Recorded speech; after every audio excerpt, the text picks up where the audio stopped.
Olá pessoal, tudo bem? Sejam muito bem-vindos, bem-vindas e bem-vindes de volta aqui ao canal. Eu sou Sica Moura e hoje nós precisamos falar sobre Duna Parte 2, mega produção da Warner Bros. Com direção de Denis Villeneuve e que conta com um elenco cheio de nomes importantes aí de Hollywood como Timothée Chalamet, Rebecca Ferguson, Zendaya, Austin Butler, Florence Pugh e mais um monte de gente. Então, para conferir a minha crítica sem spoilers, fica comigo depois da vinheta aí, bora pro vídeo.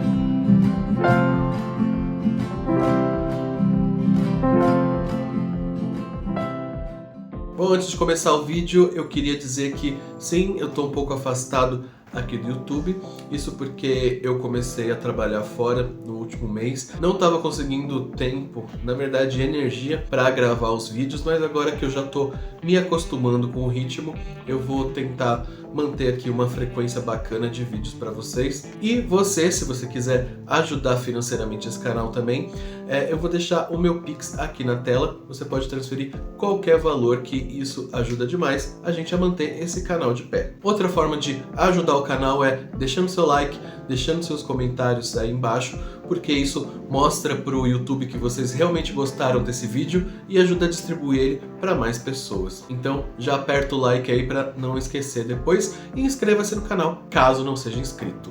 Bom, eu tenho que confessar que não é uma tarefa fácil falar de Duna Parte 2, esse que, na minha opinião, é um filme gigantesco, não só pela sua duração, né, são 2 horas e 43, mas também por toda a proporção que o Denis Villeneuve trouxe para essa história. É uma história épica por natureza, mas ele engrandece isso através de cenários gigantescos, naves imensas, também a trilha do Hans Zimmer ajuda a elevar esse sentido de grandeza do filme sem nunca se impor ali, sem nunca atrapalhar. E também por causa dos temas que são tratados. São temas universais, eu acho que ele discute a própria humanidade, mas principalmente a fé e o poder e a relação entre esses dois, como a fé muitas vezes é usada para manipular as pessoas e para criar essa sensação de poder.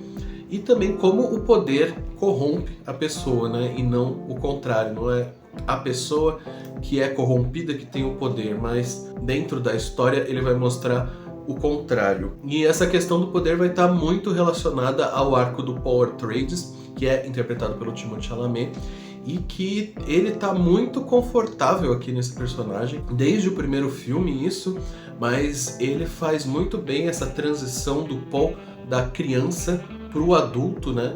Que a gente vê o início dessa transição lá no primeiro filme e agora ela se concretiza e isso vai levar ele até a caminhos mais sombrios, a caminhos mais questionáveis ao longo do filme. O Timothée passa muita segurança e passa muita verdade. Bom, em Duna 2, o Paul Atreides, né, viu a sua família no filme anterior ser atraída por uma armadilha e agora ele se une aos Fremen, que são o povo originário ali do planeta Arrakis, que vivem no deserto, e tem toda uma cultura e uma religião diferente da casa Atreides, né, da criação do Paul.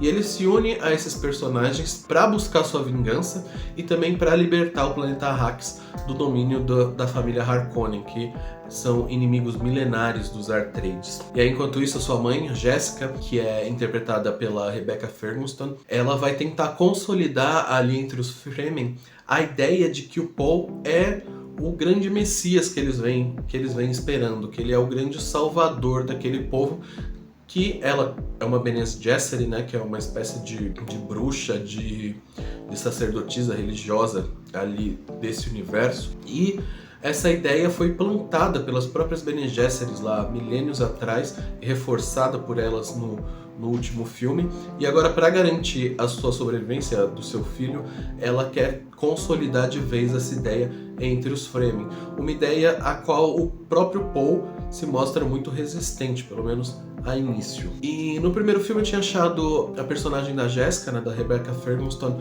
um pouco apagada, ela não teve muito espaço de desenvolvimento, mas foram estabelecidas as bases da personalidade dela, né?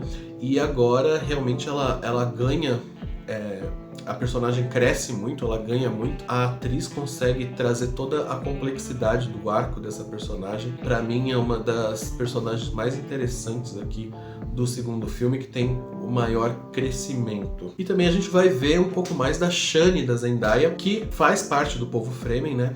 E aqui ela serve como interesse amoroso do Timothée Chalamet, mas também como uma conexão dele com o próprio planeta Arrakis, né?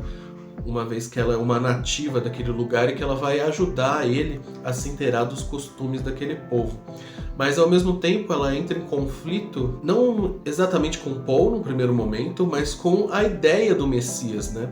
Ela vai ser a personagem que vai questionar o quanto que essa profecia, que essas lendas são utilizadas como uma forma de controle do povo Fremen, né? Você faz com que o povo fique por milênios esperando por esse salvador, ao invés de se revoltar e de se libertar por conta própria. E o que eu acho muito interessante na personagem da Zendaya, ela é um interesse amoroso, mas ela é uma personagem com vida própria, e ela é uma personagem que não é em nenhum momento sexualizada ali dentro da história. Ela usa aquela vestimenta Fremen ao longo de todo o filme, e eu não vi nenhum momento assim em que o diretor tentasse trazer esse apelo mais sexual para a personagem. Ela existe muito para além da sua sensualidade. Aí a gente tem aqui a inserção de novos personagens que são importantes para a trama, né, num geral, mas que eles não têm tanto tempo de desenvolvimento, até porque tem muitos personagens e muitas coisas pro roteiro lidar, né? O livro original ele tem umas 600 páginas, mas mesmo assim eles conseguem impulsionar a trama, eles são essenciais para o desenvolvimento da trama, e eles nunca caem no caricato, né? São os personagens principalmente da Florence Pugh, que é a filha do imperador, né? O Christopher Walken, que é o próprio imperador, e também do Austin Butler, que vai ser aí um dos grandes vilões dessa segunda parte. Eu achei que a Florence está convincente, ela está efetiva ali no papel da princesa. O Christopher Walken, eu tenho um pouco de dúvidas na atuação dele. Eu achei que foi uma atuação sóbria. Eu tinha uma imagem diferente, né, do imperador Pataxó. Não sei se por causa do filme original ou por causa das ideias das outras tentativas de adaptação, né? Passa um pouco essa ideia de um personagem mais excêntrico. Eu achei que ele funciona, mas eu tava esperando uma outra coisa, então talvez seja uma expectativa minha. E mesmo com muito pouco tempo de tela, né? O Austin Butler, ele consegue se impor ali como um grande vilão e elevar a ameaça para os protagonistas a um novo nível. Então também é um personagem que é muito efetivo ali dentro da trama. Eu sei que uma das grandes críticas ao Duna Parte 1 é que ele tem um ritmo mais lento, né? Não tem muitas cenas de ação. Pra mim isso não é necessariamente um problema. Inclusive eu gosto de filmes assim, que tem esse ritmo mais não tão acelerado, né? Eu acho que as audiências de hoje estão um pouco desacostumadas com esse tipo de filme, mas é um estilo que me lembra muito lá, por exemplo, os filmes do Miyazaki, que ele fala que você precisa desses momentos de respiro, e momentos de vazio, né, em que nada está acontecendo. E eu acho que isso funciona muito para te inserir dentro daquele universo, né, para imergir. Tanto que eu não senti a duração do primeiro filme, não senti aqui também no segundo, apesar de que ele já tem um ritmo um pouco mais acelerado, então talvez quem se incomodou com o primeiro vá gostar mais aqui da parte 2, até porque ele pode se permitir isso, porque ele não tem mais tantas explicações a dar. O primeiro já estabeleceu muito bem os conceitos principais desse universo, né, os conceitos chaves, o que você precisa entender sobre esse universo. Então a gente pode dizer que ele andou para que esse filme pudesse correr. Mas mesmo assim, o roteiro não é corrido, ele ainda consegue ter todas essas cenas de contemplamento, principalmente ali dos cenários do deserto, né? De você entender aquele universo, de você se sentir dentro daquele universo, daquele planeta. Quando ele muda ali para o planeta dos Harkonnen também, todo o esquema de cor, o esquema de luz é diferente, mostrando o contraste de Arrakis ou Duna, que é o nome ancestral do planeta, para o planeta dos Harkonnen. Eu particularmente gosto muito desse tipo de filme, desse ritmo. Não gosto daqueles filmes que tem explosão, correria, dedo no cu e gritaria o filme inteiro. Pra mim, aquilo me cansa demais. Dá uma sensação assim de que você tá degustando o filme, de que você tá degustando aquele roteiro. O roteiro que inclusive é brilhante, assim, ele não deixa nenhuma ponta solta, ele não coloca nada ali que não vai ser importante pro desenvolvimento da história. É um roteiro muito aguçado, muito afiado e que conduz a trama por um crescente assim de forma magistral. Para os fãs mais antigos de Duna, talvez possa incomodar o fato de que o roteiro toma algumas liberdades em relação ao material original. Por exemplo, essa trama toda se passaria num período de 3 anos. Aqui no filme ele opta por um período mais curto, menos de 1 ano em que tudo isso acontece. E aí por isso tem que fazer algumas adaptações em relação a personagens e subtramas também. Mas eu acho que todas as escolhas aqui, todas as mudanças fazem muito sentido para a nossa época e também para a visão que o Villeneuve trouxe desse universo. E também elas não atrapalham o que está por vir, porque para quem não sabe, Duna é uma série de livros, né? Eu acredito que são 5 ou 6 livros. Eu tô lendo o primeiro ainda, mas eu sei que o próximo é o Messias de Duna.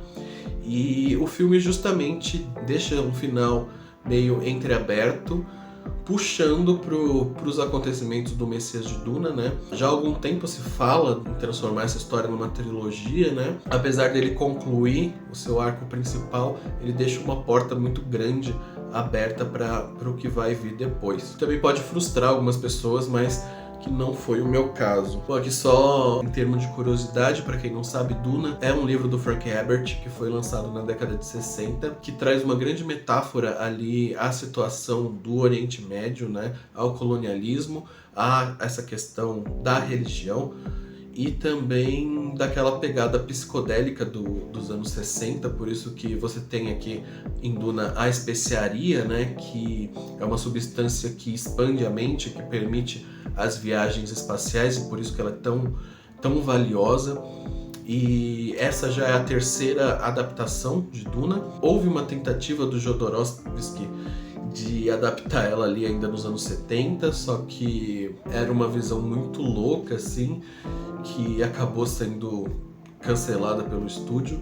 Depois veio o David Lynch, que teve uma imposição de tempo, né, e de orçamento. Então, ele mesmo não gosta do filme, muitos fãs não gostam do filme, né, que foi lançado na década de 80. Eu confesso que eu preciso reassistir, porque eu era criança para adolescente, eu não me lembro muito do filme. E também teve uma série na Sci-Fi que tinha algumas limitações orçamentárias, mas que na época foi muito elogiada. E é um grande sonho do Denis Villeneuve ver essa história adaptada, né? E fico muito feliz que ele teve essa oportunidade, porque acho que ele era o diretor certo, no momento certo. É uma trama que era muito atual lá na década de 60 e que se mantém muito atual nos dias de hoje. E é o primeiro grande blockbuster do ano e eu tenho certeza que vai ser um dos grandes filmes do ano e provavelmente dessa década também. Bom, pessoal, essa foi minha crítica de Duna. Ainda tem muita coisa para falar sobre o filme, sobre esse universo. Se vocês quiserem mais vídeos sobre Duna, deixem aí nos comentários que eu tento trazer mais conteúdos para vocês. Se você ficou até aqui, é um sinal de que você gostou do vídeo, então não esqueça de deixar o seu like, deixe aí também o seu comentário se você já assistiu a parte 2 de Duna, se você gostou ou se você não viu, quais são as suas expectativas para o filme. Inscreva-se no canal caso não seja inscrito, eu vou ficando por aqui então, um beijo e até o próximo vídeo.